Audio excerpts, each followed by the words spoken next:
प्यारे दोस्तों, आपके अपने YouTube channel Digvijay commerce classes पे मैं दिग्विजय सिंह आपके लिए व्यावसायिक सांख्यिकी शब्द की परिभाषा, व्यावसायिक सांख्यिकी शब्द की उत्पत्ति और व्यावसायिक सांख्यिकी के प्रयोगों को 3 अर्थों में किया जाता है, ये हम अपनी पिछली वीडियो में आपको बता चुके हैं। मैंने यहाँ तक आपको बताया था कि सांख्यिकी के जन्मदाता के रूप में या जनक के रूप में हम गॉटफ्राइड अकेनवान साहब को याद करते हैं। आधुनिक सांख्यिकी के जनक के रूप में प्रोफेसर फिशर का नाम लिया जाता है। लेकिन अगर आपसे कहीं कोई व्यक्ति पूछे कि भारतीय सांख्यिकी के जनक कौन हैं, तो आप प्रोफेसर पीसी महालनोबिस का नाम लेंगे। भारतीय सांख्यिकी के जनक के तौर पर प्रोफेसर पीसी महालनोबिस का नाम लिया जाता है। चलिए, ये बात तो थी जनक की। फिर हमने आपको व्यावसायिक सांख्यिकी से संबंधित प्रयोग 3 अर्थों में बताया था कि सांख्यिकी का प्रयोग 3 अर्थों में होगा, जैसे समंक, सांख्यिकीय विधियां और तीसरा प्रतिदर्शज। समंकों को बताने की कड़ी में हम आगे बढ़े थे। समंक को परिभाषित किया था कि वास्तव में समंक जो आंकड़े होते हैं, जो सूचनाएं होती हैं, उनको संख्यात्मक रूप में दर्शाया जाता है। किसी भी आंकड़ों से संबंधित संख्यात्मक सूचना जो 1 से ज्यादा हो, अकेली संख्या कभी भी समंक नहीं होगी। संख्याओं की एक पूरी श्रृंखला होगी, एक समूह होगा और वो संख्याएं आपस में एक दूसरे से संबंधित होंगी, उन्हें ही समंक कहा जाता है। लेकिन जब समंक के बारे में हमने आगे पढ़ा था तो प्राथमिक समंक और द्वितीयक समंक हमने जाना। प्राथमिक समंक में आपने ये जाना कि वास्तव में ये मौलिक होते हैं, पूर्णतः नए होते हैं और कभी किसी और के द्वारा प्रयोग नहीं किए गए होते हैं। अनुसंधानकर्ता इन्हें खुद अपनी आवश्यकता के अनुसार इकट्ठा करता है, इसीलिए इन्हें प्राथमिक समंक कहा जाता है। द्वितीयक समंक वो होते हैं जो पहले प्रयोग में आ चुके होते हैं, अनुसंधानकर्ता इन्हें अपने इस्तेमाल में ले लेता है, अर्थात ये पहले किसी और के द्वारा प्रयोग किए जा चुके हैं। ठीक, चलिए इतना हमने जान लिया। आज उसी कड़ी में हम ये जानेंगे कि आपने ये तो कह लिया कि समंक वास्तव में और कुछ नहीं, आंकड़े या सूचनाएं जो संख्यात्मक रूप में दर्शाई जाती हैं उन्हें ही हम समंक कहते हैं। तो आंकड़े या सूचनाएं जो संख्या के रूप में दर्शाई जाएं, क्या वो विश्वसनीय हैं? क्या हम उन पर भरोसा करें? हम आज उसकी विश्वसनीयता परखेंगे कि क्या आंकड़ों पर भरोसा किया जा सकता है। अगर हाँ, तो क्यों? कुछ लोग ऐसे भी मिलेंगे जो उन आंकड़ों पर भरोसा नहीं करते। तो वास्तव में सांख्यिकी से संबंधित जो समंक हमें मिलेंगे, समंक तो और कुछ भी नहीं है, केवल आंकड़ों का खेल है। लेकिन क्या वास्तव में आंकड़े अपनी हकीकत खुद बयां करते हैं या उन्हें कोई निर्वचन करने वाला व्यक्ति मिलता है? तो वास्तव में समंक तो और कुछ नहीं है, केवल उन्हें निर्वचन करने वाला व्यक्ति यदि सही रहा तो उसे परिणाम भी सही मिल जाएंगे। अगर उनका निर्वचन करने वाला व्यक्ति सही ना मिला तो उसके परिणाम सही नहीं मिलेंगे।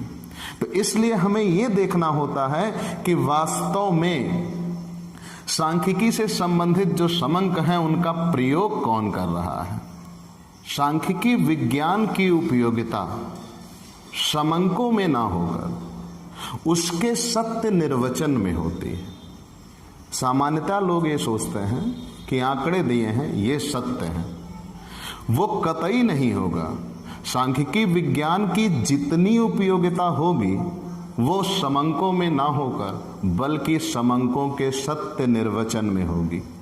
अब अगर किसी व्यक्ति ने परिणाम अच्छे हासिल किए तो उन आंकड़ों को वो सही कहता फिरेगा, और अगर किसी ने परिणाम सही हासिल नहीं किए तो वो उन पर भरोसा नहीं कर पाएगा, उन्हें गलत कहेगा।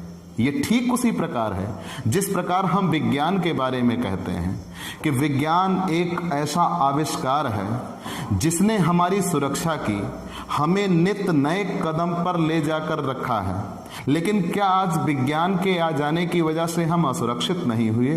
जैसे हम वाहन का प्रयोग करके किसी भी दूरी पर सुगमता से पहुंच सकते हैं, लेकिन उसी वाहन से हम दुर्घटना के शिकार भी हो सकते हैं।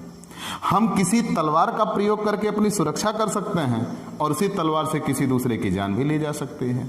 ठीक उसी प्रकार आप बंदूक भी कह सकते हैं।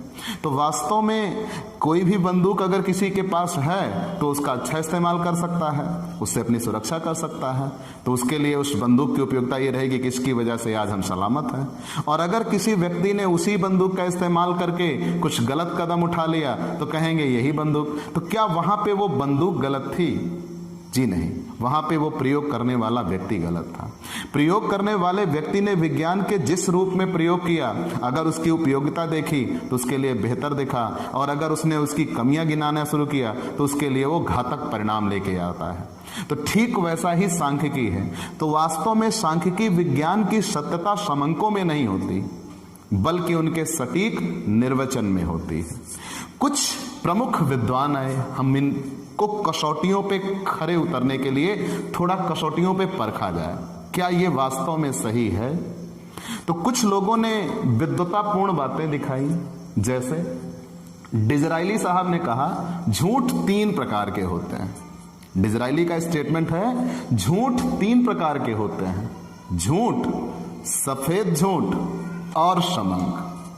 मतलब इन्होंने इतना तक कह दिया कि समंक सिर्फ और सिर्फ एक झूठ का पुलिंदा होता है और कुछ नहीं। मतलब इन्होंने समंक के बारे में कहीं से भी किसी सत्यता की बात नहीं की। ये कहा कि समंक तो वास्तव में केवल झूठ होता है, और यहां तक कि झूठ से भी बड़ा झूठ इसको कहा है कि 3 प्रकार के होते हैं। एक तो झूठ जिसमें थोड़े सच्चाई भी हो सकती है, एक सफेद झूठ जिसमें सच्चाई का कोई अंश ही ना हो, और उससे भी बड़ा समंक को झूठा करार इन्होंने दे दिया। ये डिजराइली साहब की स्टेटमेंट है। अगर हम इसको कसौटी पे परखें तो क्या इनके लिए आंकड़े बदले थे? नहीं, आंकड़े वही थे, वही सूचनाएं थी, वही संख्याएं थी, उनका संख्यात्मक स्वरूप था, लेकिन इन्होंने प्रयोग किया और इनके द्वारा किए गए प्रयोग इनको सही नहीं मिले, परिणाम इनको सही नहीं मिले, तो इन्होंने झूठा किसको करार दे दिया? समंक को। फिर आए डरेल हफ साहब। डरेल हफ ने कहा आकर्षक ढंग से प्रस्तुत किया गया, मतलब जिसको खूब सजा धजा के प्रस्तुत कर दिया जाए, आकर्षक ढंग से प्रस्तुत किया गया सांख्यिकीय तथा हिटलर के महान झूठ से बढ़कर है।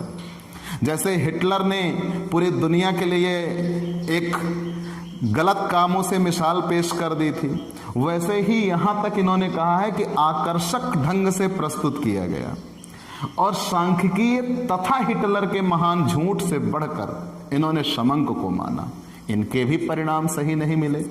ठीक उसी प्रकार लागार्दिया आते हैं। लागार्दिया कहते हैं कि समंक उन्माद रोग के चिकित्सकों के समान होते हैं।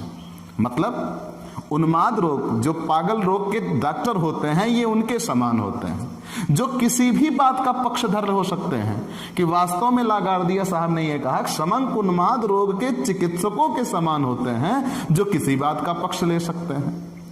तो हम यहां इस कसौटी पर अगर परख रहे हैं तो हमें सांख्यिकी के प्रति भरोसा ही नहीं हो रहा है, समंकों के प्रति हमें अविश्वास दिख रहा है। इन लोगों ने जो भी परिणाम हासिल करना चाहा, उन्हें वो परिणाम नहीं मिले। इन्होंने सांख्यिकी को और समंक को झूठा कहना शुरू कर दिया। लेकिन अगर हम और जाने क्या वास्तव में समंक से बताए गए परिणाम सटीक होते हैं। जैसे आज पूरा विश्व अगर देखा जाए तो पूरे विश्व में सबसे युवा अपना भारत देश है। मतलब सबसे ज्यादा युवा अपने भारत में हैं, ये सत्य है। अगर ये सत्य है तो औसत उम्र 25 साल 30 साल के आसपास होगी, या 35 साल या 40 साल होगी। तो क्या सब हम कह देंगे कि भारत देश की औसत उम्र 40 वर्ष है? ये सांख्यिकी बताती है। लेकिन क्या पूरे भारत देश के सभी व्यक्तियों की उम्र 40 वर्ष बताना उचित होगा? कुछ की कम भी होंगी और कुछ की ज्यादा भी होंगी। कुछ 80 साल के होंगे, कुछ अभी पैदा हुए हैं। तो सबके लिए जो सांख्यिकी परिणाम बताता है वो सबके लिए औसतन बताता है। हमें इससे संबंधित सूचनाओं पर भरोसा करना होगा, ये इसके निकालने का एक तरीका होता है। लेकिन अगर इन चीजों को हम और आगे परखें तो समंक के परिणाम जो आंकड़े या सूचनाएं संख्यात्मक रूप में आएंगे, उन आंकड़े, सूचनाएं या संख्यात्मक प्रदर्शनों को अगर हम सटीक ढंग से प्रस्तुत करते हैं और सही परिणाम निकालते हैं तो उससे सही उत्तर भी हमें हासिल होते हैं। जैसे किसी विद्यार्थी के परीक्षा परिणाम ही उसकी काबिलियत के बारे में मार्गदर्शन होते हैं, और ये चीजें कहीं ना कहीं हमें समंक की सहायता से मिलते हैं। उससे संबंधित परीक्षा कराई जाती है, उसके आंकड़े इकट्ठा होते हैं और उन आंकड़ों के जरिए ही उसकी विद्वता आदि का पता लगाया जाता है। ये सारी चीजें समंक के जरिए संभव हैं। अगर हम निष्कर्ष रूप से देखें तो कहीं ना कहीं आज विश्व के हर कोने में सांख्यिकी का प्रयोग हो रहा है। मैंने अपने पिछले वीडियो में कहा था कि हम जिस प्रकार वायुमंडल में ऑक्सीजन है, बिना उसके हम सांस नहीं ले सकते, हवा फैली हुई है, ठीक उसी प्रकार कहीं ना कहीं सांख्यिकी नस नस में जमी हुई है, कहीं ना कहीं हर जगह पहुंच चुकी है। आज हम कुछ भी करते हैं, हर एक चीज की वैल्यू निकालते हैं, सांख्यिकी का प्रयोग है। गणना करते हैं, सांख्यिकी का प्रयोग है। तो सांख्यिकी ने पूरे हर एक इलाके पे, हर एक जगह पे अपना कब्जा जमाया हुआ है। अगर ये विश्वसनीय ना होता तो क्या ये इतने कामयाब होते? कभी नहीं। तो कहीं ना कहीं इनकी विश्वसनीयता है, जबकि ज्यादा है। तो फिर इन 3 लोगों या ऐसे ही कुछ और लोग भी मिलेंगे जो इस पर भरोसा नहीं करेंगे, तो हम उनके बारे में निष्कर्षता कह क्या सकते हैं? तो यही कहा जाता है निष्कर्ष के रूप में कि वास्तव में समंक और कुछ नहीं, समंक तो गीली मिट्टी के समान होते हैं। समंक तो गीली मिट्टी के समान होते हैं, गीली मिट्टी के समान होते हैं। समंक तो गीली मिट्टी के समान होते हैं, जिनसे आप देवता या दानव, आप देवता या दानव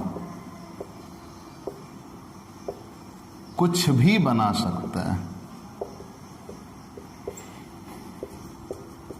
कुछ भी बना सकते हैं।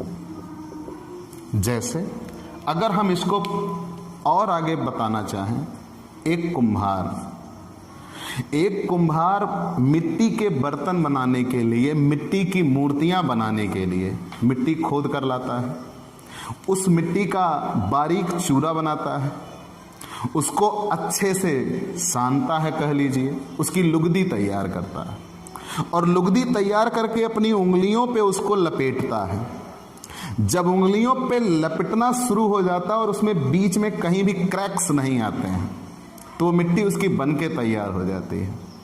और अपनी उसी मिट्टी से वो अपनी कल्पना अनुसार जिसकी चाहे उसकी तस्वीर बना सकता है, वो अच्छे से अच्छे मूर्तियां बना सकता है। उसी तैयार मिट्टी से वो अच्छे से अच्छे बर्तन बना सकता है। उसी तैयार मिट्टी से वो चाहे तो देवता की मूर्ति बना देता है। कहीं गणेश जी की मूर्ति बना दिया, कहीं दुर्गा जी की मूर्ति बना दिया, कहीं शंकर भगवान की मूर्ति बना दिया, और हम जाते हुए उसके सामने नतमस्तक होते हैं। लेकिन उसी मिट्टी से वो विभिन्न दुर्गा पूजा में लगाए जाने वाले पंडालों में इसका सबसे सटीक उदाहरण मिलेगा आपको। उसी मिट्टी से वो राक्षस की भी प्रतिमा बनाता है, लेकिन हम उसी राक्षस के प्रति हीनता भरी दृष्टि रखते हैं, उससे घृणा करते हैं। मिट्टी तो वही है, कुम्हार वही है, उसकी केवल कल्पना बदल गई, और कल्पना बदल जाने के बाद उसकी प्रतिमा बदल गई, और उसकी वजह से हमारे सोचने का तरीका बदल गया। जिससे उसने देवता बनाया उसके सामने हम अपना शीश झुका रहे हैं, और जिससे उसने राक्षस बनाया उससे हम घृणा कर रहे हैं। तो वास्तव में मिट्टी तो अपनी जगह पे वही है, केवल यूजर बदल गया, प्रयोग करने वाला बदल गया। तो समंक तो और कुछ भी नहीं है, केवल गीली मिट्टी के समान है, जिनसे हम देवता या दानव कुछ भी बना सकते हैं। निष्कर्ष के रूप में यही कहा जा सकता है कि समंक तो गीली मिट्टी के समान होते हैं, जिनसे देवता या दानव कुछ भी बना सकते हैं। लेकिन हम इसे अगर एग्जाम की दृष्टि से देखें तो एग्जाम में ये कैसा आएगा? हो सकता है ये ऐसे प्रश्न पूछ लिया जाए कि समंक तो गीली मिट्टी के समान होते हैं, जिनसे आप देवता या दानव कुछ भी बना सकते हैं। हो सकता है आपसे ये पूछ ले कि झूठ 3 प्रकार के होते हैं, झूठ, सफेद झूठ और समंक। हो सकता है वो आपसे पूछ ले आकर्षक ढंग से प्रस्तुत किया गया सांख्यिकीय तथा हिटलर के महान झूठ से बढ़कर है। लेकिन आप जब ये पढ़ोगे तो पढ़ने के बाद आपको ये स्पष्ट हो जाएगा कि ये सांख्यिकी के प्रति भरोसा नहीं दिखा रहे हैं। तो उस जगह पे आपको जवाब किसका देना होगा? समंक के प्रति अविश्वास का। आपकी हेडिंग वही होगी, लिखने का तरीका वही होगा। जैसे अगर हेडिंग लिख के आए समंकों के प्रति अविश्वास बताइए, तो लिखने का तरीका आपका यही होगा, आप समंक के प्रति अविश्वास से शुरू करोगे, जैसे मैंने शुरू किया इस वीडियोस में। लेकिन अगर आपसे ये पूछा जाए कि नहीं कि समंक तो गीली मिट्टी के समान होते हैं, तो जब मिट्टी से आप डिस्क्राइब करना शुरू करोगे तो आप यहाँ पे ये दिखाओगे पहले सीधा कि कुछ विद्वान ऐसे भी मिले जिन्होंने सांख्यिकी के प्रति अविश्वास दिखाया, समंकों के प्रति अविश्वास दिखाया। उनके लिए ये दिखा कि सांख्यिकी विज्ञान की सत्यता समंकों के सत्य निर्वचन में ना होकर उन्होंने समंक को ही सत्य माना।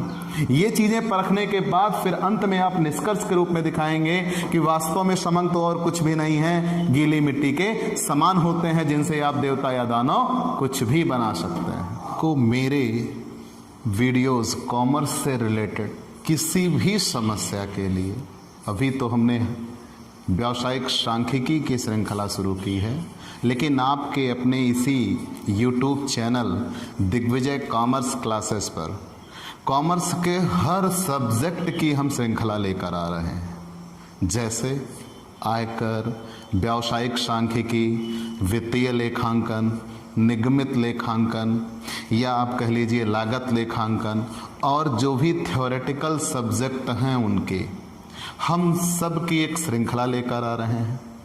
तो आप अपना प्यार, अपना आशीर्वाद अपने इस दोस्त, अपने भाई पर लुटाइए और केवल हमारे इस चैनल को सब्सक्राइब करिए। दिग्विजय कॉमर्स क्लासेस नाम का ये YouTube चैनल है, इसको सब्सक्राइब करिए और प्लीज़ ज़्यादा से ज़्यादा शेयर करिए और बेल आइकॉन दबाइएगा ताकि हमारे वीडियोस निरंतर आपको मिलते रहें, लेटेस्ट अपडेट आपको होती रहे और मैं सारे वीडियोस आप तक पहुंचा सकूं। इसलिए प्लीज़ ज़्यादा से ज़्यादा सब्सक्राइब करिए और ज़्यादा से ज़्यादा लोगों से शेयर करिए और हाँ, बेल आइकॉन दबाना मत भूलना।